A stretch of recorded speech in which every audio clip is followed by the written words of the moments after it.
É o Evangelho segundo Jesus, o Cristo, em quem todas as coisas são criadas, existem, subsistem.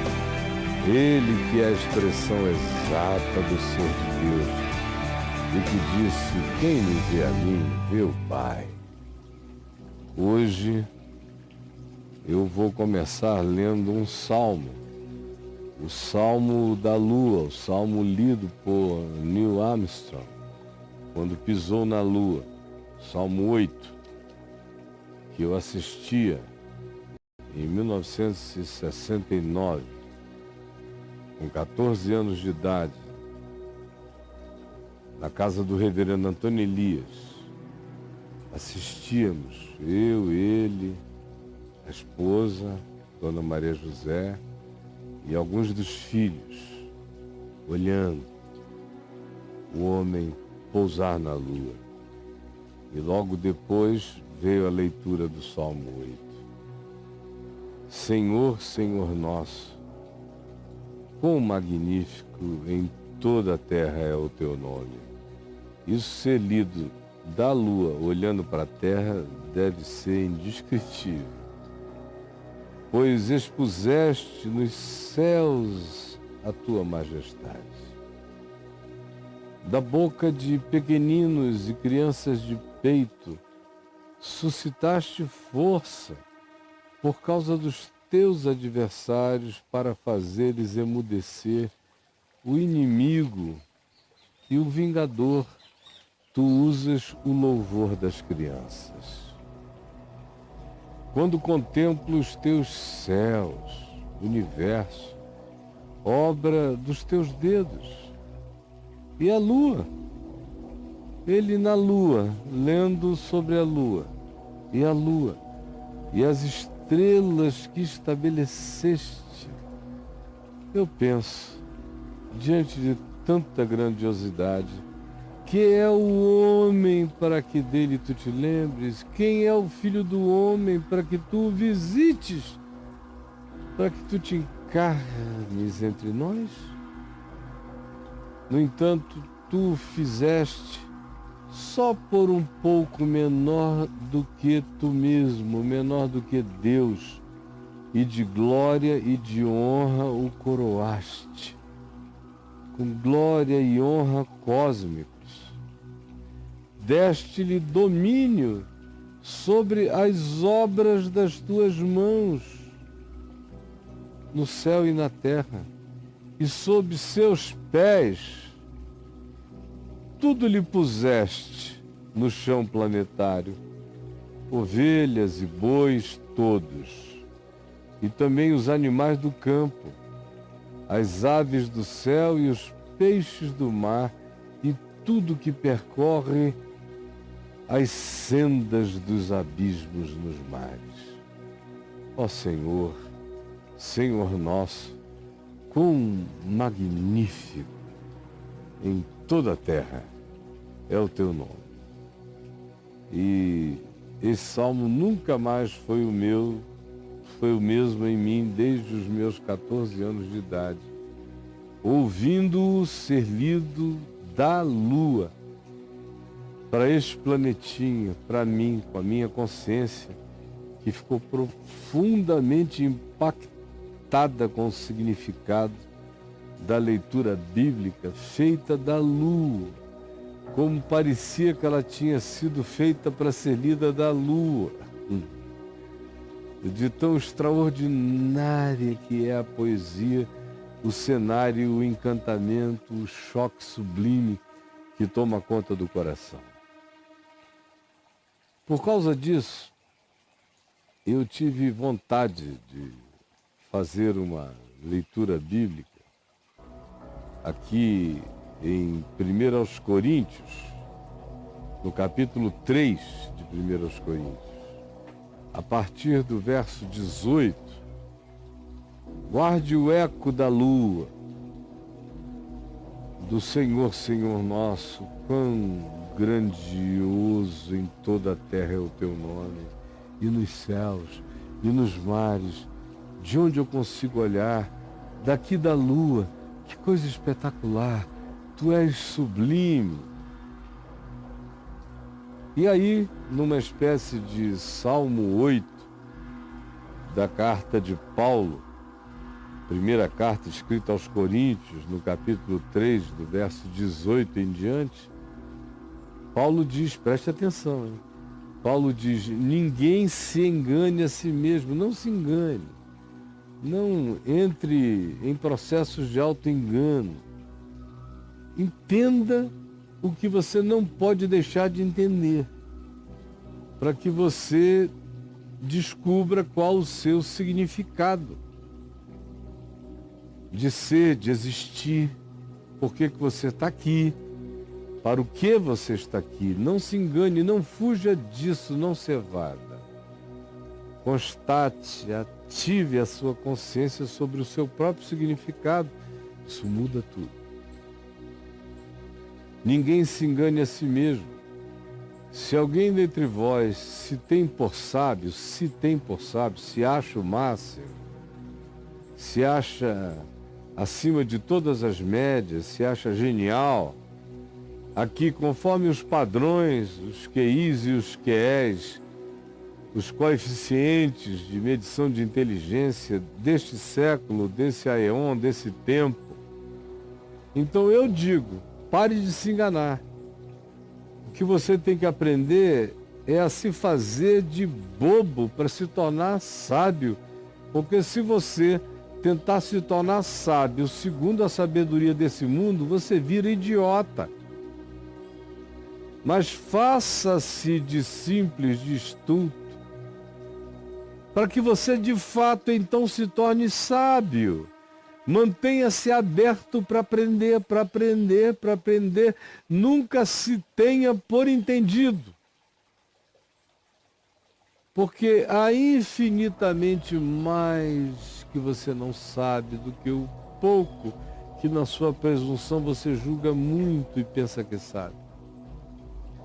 Porque a sabedoria, a academia, a sofia, a filosofia, a ideologia, a presunção de saber deste mundo, desta ordem de coisas, deste sistema e do que ele chama de sabedoria, a sabedoria deste mundo é loucura diante de Deus. Vocês não entenderam que Deus olha para a esperteza humana e diz, ó otários, até quando vos matareis a vós próprios, tolos, idiotas, insensatos? Até quando? A sabedoria deste mundo é loucura diante de Deus. Porquanto está escrito, esse é o testemunho de Deus sobre a sabedoria do mundo, que ele apanha os sábios na sua própria idiotice.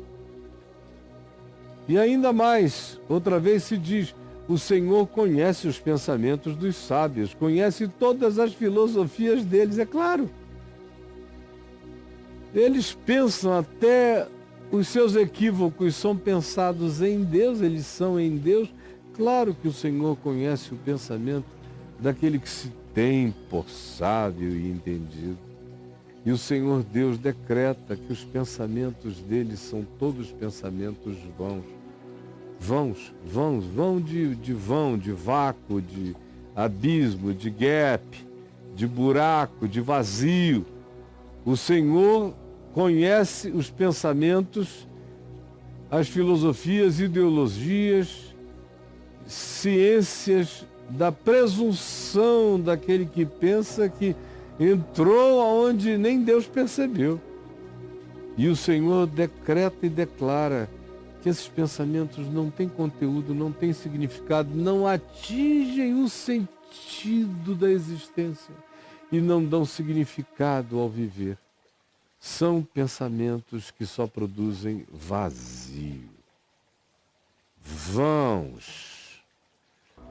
Portanto, sabendo disso, entendendo isso, ninguém se glorie nos homens. Você vai se gloriar nos homens por quê? Vai ser discípulo de quem? De que homem? de que filósofo, de que sábio, de que entendido, de que mestre, de que técnico de existência você vai confiar sua vida a quem? Você vai? O que se diz é, portanto, ninguém se glorie nos homens, ninguém cultue o pensamento de ninguém, porque por trás do que você não vê e gloria, existe um vão que não atinge o alvo. Por isso eles mesmos produzem o pensar e morrem vazios e sem sentido, enquanto ganham dinheiro da divulgação do seu vazio filosofado. O Senhor conhece os pensamentos dos sábios e sabe que são vãos. Portanto, sabendo disso, pelo amor de Deus, Paulo diz, não se glorie em homem nenhum, não se entregue, não se devote a homem nenhum. Não creia e não eleja homem nenhum para ser o seu mediador, o seu compreendedor, o seu entendedor, o seu médium, o seu contato com Deus. Não se glorie em homem algum, não dê a homem algum essa tarefa. Ao contrário, entenda a razão pela qual você não deve entregar sua mente para ser conduzida por homem nenhum em nenhuma instância da vida. Quer saber por quê? Paulo diz, porque tudo é vosso. Porque tudo é vosso. Tudo. Se alguém tem acesso a alguma coisa, você tem também. Você pode ser despertado para ter e ter muito mais. Porque alguns têm a intenção e têm a volúpia de compreensão de buscarem entender e finalizar e concluir a compreensão por eles mesmos, fechando um sistema de entendimento. São loucos. A existência não cabe num sistema, nem a vida cabe em nenhuma filosofia. Quem quer que adote uma já apequenou o mundo, já abriu mão do seu direito de progenitura, de entender por si mesmo. Por quê? Porque tudo é vosso. Tudo é vosso. E para Paulo não dar um exemplo de ninguém se glorie em nenhum filósofo grego, ou em nenhum sábio oriental, ou em nenhuma figura santificada, para que ele não dê exemplos distantes, ele dá exemplos contemporâneos e presentes para aqueles que faziam parte dessa comunidade da fé em Corinto. Ele diz, ninguém se glorie nos homens, porque é loucura. Eles anunciam e arrotam com arrogância a compreensão que eles tiveram. Eles só não compreenderam que o que eles não compreenderam é infinitamente maior e relativiza a própria compreensão que eles pensam que tiveram. Por isso não se glorie em homem algum, porque você tem acesso. Você pode entender, você pode compreender, você pode discernir. E aí ele dá o exemplo. Tudo é vosso. Por exemplo, Paulo, ele fala de si mesmo. Ele diz, eu estou aqui para servir vocês. Aí ele menciona Apolo, grande orador, contemporâneo de Paulo, Barnabé e dos apóstolos. Um homem entusiasmado que entusiasmava. Ele diz, seja eu, Paulo, seja Apolo. Ele está aí só para servir vocês. Seja Pedro, Cefas, Pedro, que andou com Jesus, está aqui só para servir você. Ou seja, o mundo inteiro, o cosmos, Está aqui para você entender, para você compreender, para você se relacionar inteligentemente com Ele. Seja a vida, a existência de um homem no tempo presente, no espaço-tempo ou na sua projeção eterna. Tudo isso está aí como legado de Deus para você. Até a morte.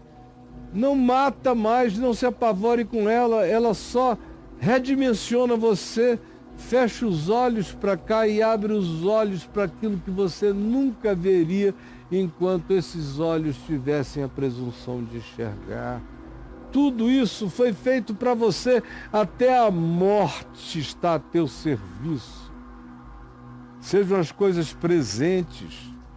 Examine cada uma delas e retenha o que é bom e se sirva do que é bom. Use-as e não se deixe usar por elas. Coisas de hoje, do tempo do agora. Ou sejam as coisas futuras. Tem muita coisa futura que eu não sei o que é, que eu ainda vou usar, que ainda vai me servir. E no dia que isso chegar, se for para a vida, ou for para a promoção da vida, eu usarei, porque é meu. Sejam coisas do presente, sejam coisas futuras, tudo é vosso.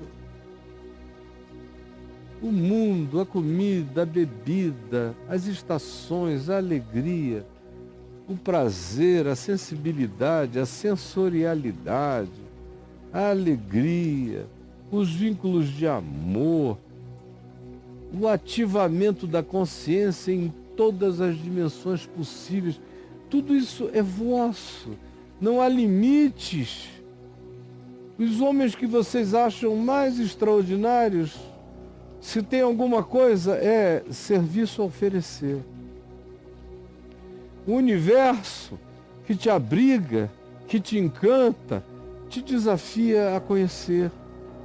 A vida que você prova hoje é um convite a que você a experimente com graça.